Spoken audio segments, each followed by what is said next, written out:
அந்த ஜீப்ல வைத்து உசுரோட கொளுத்தினார்கள். அவர்களுக்கு வக்கீல் வச்சது யார்? அவர்களுக்கு உயர்தரமான வக்கீல் வச்சு ஆர்குமெண்ட் பண்ணது யார்? அவர்களுக்கு வக்கீல் வச்சார்கள். யார் வச்சா? இந்த சங் பரிவாரத்திலிருந்து வக்கீல் வச்சு கொடுத்தார்கள். அவன் ஒரு தீவிரவாதி, உனக்கு உதவ மாட்டோம்னு சொல்லவில்லை, சப்போர்ட் பண்ணினார்கள், விடுதலை செய்யணும்னார்கள், கருணை மனு கொடுத்தார்கள். நாங்க இப்படி பண்ணோமா? அப்ப நாங்கள் அந்த தீவிரவாதத்தை அவ்வளவு நஞ்சு மாறி இந்த சமுதாயம் வெறுக்கும் பொழுது சமுதாயத்தின் மீது மீடியாக்கள் எல்லாம் பழி போடுவது எங்களுக்கு மிகுந்த வேதனை. நாங்களே இதை கண்டிக்கிறோம். அது எந்த மாதிரியான வடிவத்தில் தீவிரவாதம் வந்தாலும் அது வெறுக்கத்தக்க செயல், பாவமான செயல் என்று நாங்கள் தொடர்ந்து டிக்ளேர் பண்ணி கொண்டிருக்கிறோம். சரியா?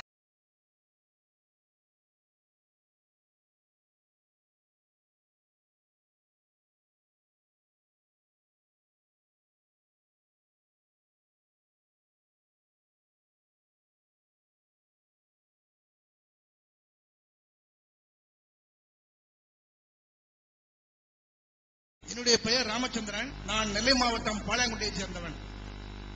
அதாவது இந்து மத தத்துவப்படி ஒரு பிறவிக்கு அந்த பிறவியில் உள்ள ஆத்மாவுக்கு 7 ஜென்மங்கள் உண்டு.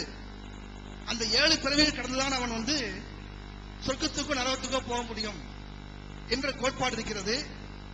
இது ஆதிசங்கரர் முதல் அர்த்தமுள்ள இந்து மதம் எழுதிய கண்ணதாசன் வரை அவர்கள் வலியுறுத்தியிருக்கிறார்கள். அப்படி பார்க்கும்போது முற்பிறவியில் செய்த ஒரு தீவிர நல்வனையை பொறுத்துதான் இந்த ஜென்மத்திலும் அவன் அனுபவிக்கின்றான், வாழ்க்கை நடத்துகின்றான்.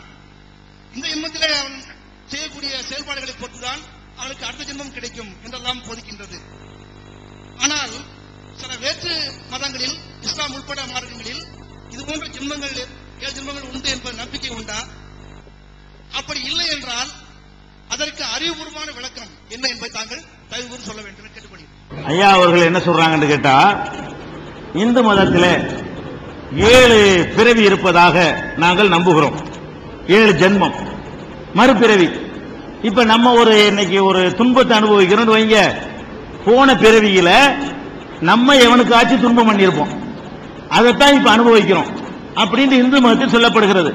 நம்ம இன்னைக்கு நல்ல வாழ்க்கை வாழ்றோம் வைங்க, அதுக்கு காரணம் என்னன்னு கேட்டா, போன ஜென்மத்தில் நம்ம என்ன செய்வோம், யாருக்காவது நல்ல காரியங்களை உதவிகள்லாம் செஞ்சிருப்போம், அதனுடைய பலனை இப்படி என்ன செய்யறோம், அனுபவிக்கிறோம் அப்படின்னு சொல்லி ஒவ்வொரு மனுஷனும் 7 பிறவி எடுக்கிறான்.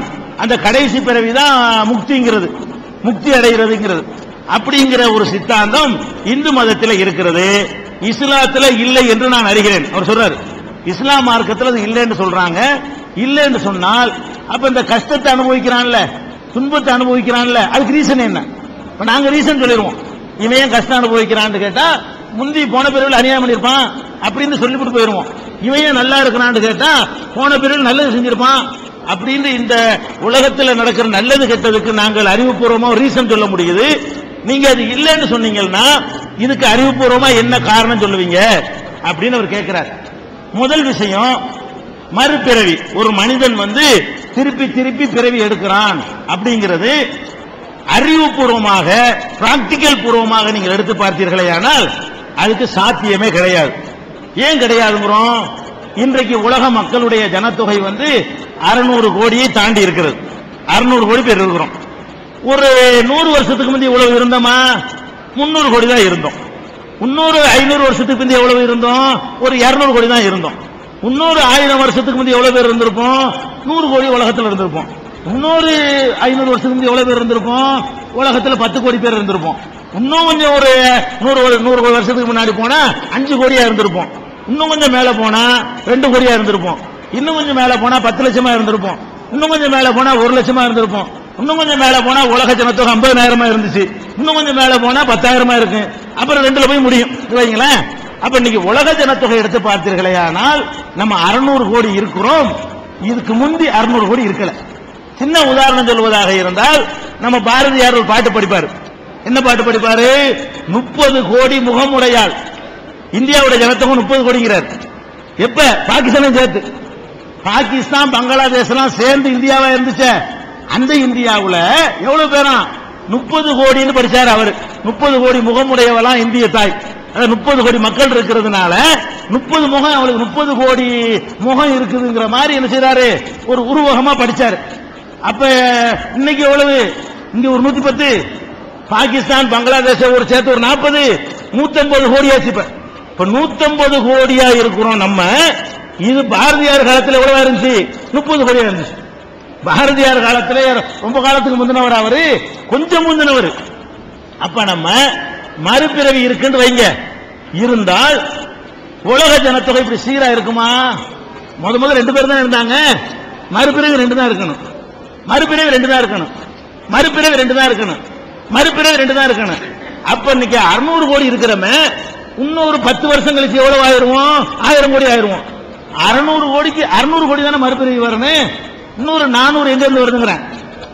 600 கோடி பேர் இன்னைக்கு இருக்கிறோம். இன்னொரு 400 கோடி அதிகமாக 1000 கோடியா போச்சு. அடுத்து அப்ப 600 கோடி பேர் நம்ம திருப்பி பிறக்கிறோம்னு சொன்னா எத்தனையா தான் இருக்கணும்? மறுபடி 600 தான் இருக்கணும். ஆனா 1000 ஆயிருது. 1000 2000 போகும். அப்ப நம்ம என்ன பாக்குறோம்? 30 கோடியா இருந்தது 150 கோடியா வருதுன்னு சொன்னா அதுவே பிறந்து வரல. அடிஷனலா 120 எங்க இருந்துச்சு? 30 தானே இருந்தீங்க ஏற்கனவே. அதையும் 150 போனீங்க. 2 பேர் தான் ஆரம்பத்தில் இருந்தீங்க. அது இப்படி 600 கோடியா போச்சு. 10,000 பேர் தானே ஒரு காலத்தில் இருந்தீங்க. அது எப்படி 610 கோடியா போகும்? அப்படின்னு நம்ம யோசிச்சு பார்த்தோம்னு சொன்னா மறுபிறவிங்கிறது ஒர்க் அவுட் ஆக மாட்டேங்குது. கணக்கு ஒதுக்கிது.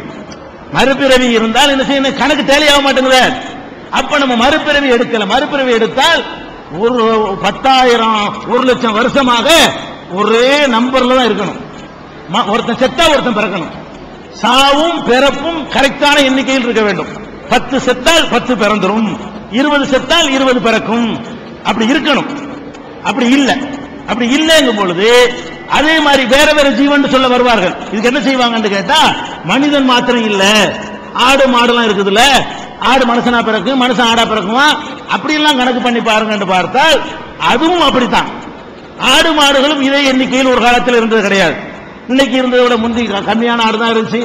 ஆடும் 2ல இருந்து ஆரம்பிக்கும், மாடும் 2ல தான் ஆரம்பிக்கும், கழுதையும் 2ல தான் ஆரம்பிக்கும், குதிரையும் 2ல தான் ஆரம்பிக்கும்.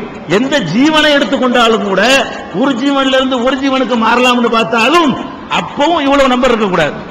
எல்லாமே கூடி இருக்குது. மனுஷனும் கூடுறான், ஆடும் கூடுது, கோழியும் கூடுது. அந்த காலத்துல ஒரு கோழி வாங்குறது தெருத்துல அலைவாங்க. விருந்தாளி வந்துட்டாங்கன்னா கோழி அடிச்சு விருந்து கொடுக்கறதுக்கு கோழி கிடைக்காது.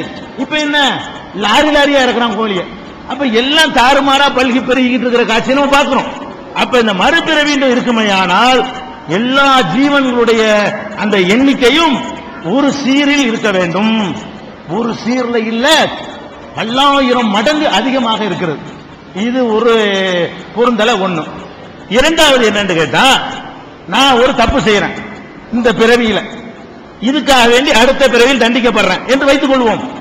அல்லது நான் இப்ப தண்டிக்கப்பட்டு இருக்கிறேன், எதுக்காக வேண்டி? போன பிறவியில் நான் செஞ்ச தப்புக்காக வேண்டி. அப்படி இருந்தால் எனக்கு அந்த தப்பு என்னன்னு தெரிஞ்சாதானே நான் ஒழுங்கா நடக்குவேன். அவன்கிட்ட போய் கேளுங்க, நீ இப்ப கஷ்டப்படுறியப்பா, நீ என்ன செஞ்சதுக்காக நீ கஷ்டப்படுற? ஒரு மனுஷனை தண்டனை கொடுக்கறாதான் என்ன செய்யணும்? அவனை கோர்ட்ல நிப்பாட்டணும். நீ கொலை செஞ்சா இந்த பார் 2 சாட்சி, இந்த பார் கத்தி, இந்த பார் கைரேக, இந்த பார் ரத்தக்கரை, இந்த பார் போட்டுக்க சட்டை அப்படின்னு கொண்டாந்து காட்டி நீ கொலை செஞ்சது நிரூபணமாயிருக்கிற காரணத்தினால் உனக்கு தூக்கு தண்டனை. அடுத்தவன் ஆமா கொலை செஞ்சா உசுரை எடுத்துக்குவாங்களே, அவனுக்கு பயம் வரும், அடுத்தவனுக்கு பயம் வரும். இப்ப நான் நல்ல நிலையில் இருக்கிறேன், போன பிறவியில் செஞ்ச தப்பு நல்லதுக்கு ஆகிறீங்க. நான் போன பிறகு என்ன செஞ்சேன் எனக்கு தெரியல. ஒரு மனிதனை கடவுள் தண்டிக்கிறதா இருந்தால் அவனுக்கு தெரிகிற விதத்தில் தான் தண்டிப்பாரு. ஒரு மனுஷனை அப்படித்தானே தண்டிப்பான். ஒரு மனுஷனே, ஒரு அரசாங்கமே ஒரு மனுஷனை சும்மா தண்டிச்சிருமா? அவன் குற்றத்தை சொல்லி, காரணத்தை சொல்லி, அவனுக்கு நோட்டீஸை கொடுத்து, இந்த பாரு நீ இதை செஞ்சிருக்கிற, அதான் நியாயம். இப்ப மனுஷனே இந்த நியாயத்தை